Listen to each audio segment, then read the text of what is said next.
प्रिय विद्यार्थियों, इस वीडियो में हम कक्षा 8वीं की हिंदी की पाठ्य पुस्तक वसंत के पाठ 8 यह सबसे कठिन समय नहीं है को पढ़ेंगे और समझेंगे। इस कविता की रचयित्री हैं जया जादवानी जी। इस कविता में कवित्री ने हमें बताया है कि समय बहुत बलवान होता है। कठिन समय में प्राय लोग निराश हो जाते हैं। हमें निराश होने की आवश्यकता नहीं है, क्योंकि वर्तमान समय सबसे कठिन समय नहीं है। विभिन्न उदाहरणों के द्वारा कवित्री हमें बताती है कि यदि समय ही कठिन होता है तो वह सबके लिए होता है, मगर ऐसा है नहीं। चिड़िया अपनी चोंच में तिनका ले जा रही है। गिरती हुई पत्ती को थामने के लिए कोई हाथ तैयार है। कहने का अभिप्राय यह है कि किसी गिरते हुए या मुसीबत में पड़े हुए व्यक्ति को सहारा देने वाले अभी भी हैं।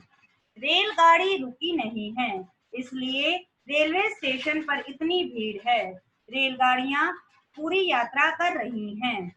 गंतव्य पर यात्री का इंतजार करने वालों की भी कोई कमी नहीं है। सायंकाल अर्थात सूर्यास्त के समय लोग घर लौटने वालों की प्रतीक्षा में लगे हैं। रात्रि में नानी दादी अपने नाती और पोतों को अब भी सदियों से चली आ रही कहानियां सुनाती हैं। कवित्री का आशावाद हमें पृथ्वी से अंतरिक्ष में ले जाता है और बताता है कि अन्य ग्रह पर भी दुनिया अभी बची हुई है।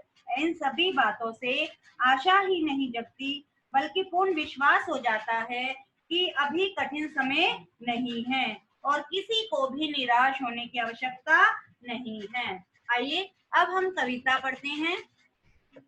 नहीं, यह सबसे कठिन समय नहीं, अभी भी दबा है चिड़िया की चोंच में तिनका और वह उड़ने की तैयारी में है। कवित्री हमें बताती है कि हम दुनिया के सभी लोग आशावान हैं। ऐसे में निराश होने की आवश्यकता नहीं है, क्योंकि अभी भी चिड़िया ने अपनी चोंच में तिनका दबाया हुआ है और वह उड़ने की तैयारी कर रही है। अर्थात चिड़िया को विश्वास है कि वह तिनका लेकर जाएगी और अपने बच्चों के लिए घोंसला बनाएगी। वहां उसका अपना बच्चों के लिए वह अपना संसार बसाएगी। अभी भी झड़ती हुई पत्ती थामने को बैठा है हाथ एक। अभी भी भीड़ है स्टेशन पर। अभी भी रेलगाड़ी जाती है गंतव्य तक, जहां कोई कर रहा होगा प्रतीक्षा। कवित्री कहती है कि किसी भी व्यक्ति को विपरीत परिस्थितियों में उसे संभालने वाले लोग अभी भी मौजूद हैं।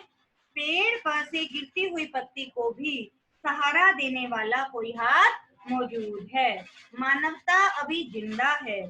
सभी लोग अपने अपने गंतव्य की यात्रा में लगे हैं। रेलवे स्टेशनों पर भीड़ भाड़ है। गंतव्य स्थलों पर भी प्रतीक्षा करने वालों की कमी नहीं है। इस प्रकार भिन्न भिन्न उदाहरण देकर कवित्री हमें ये बताती है कि वर्तमान समय सबसे कठिन समय नहीं है। कविता का दूसरा काव्यांश है।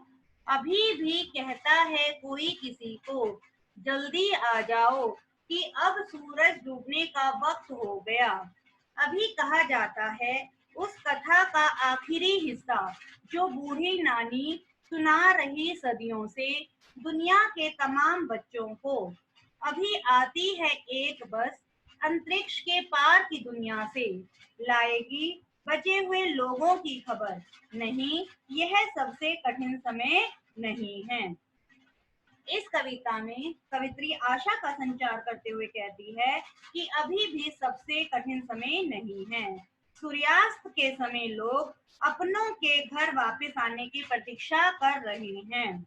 नानी और दादी अभी भी रात्रि में सोने के समय अपने नाती और पोतों को सदियों से चली आ रही कहानियां सुनाती हैं।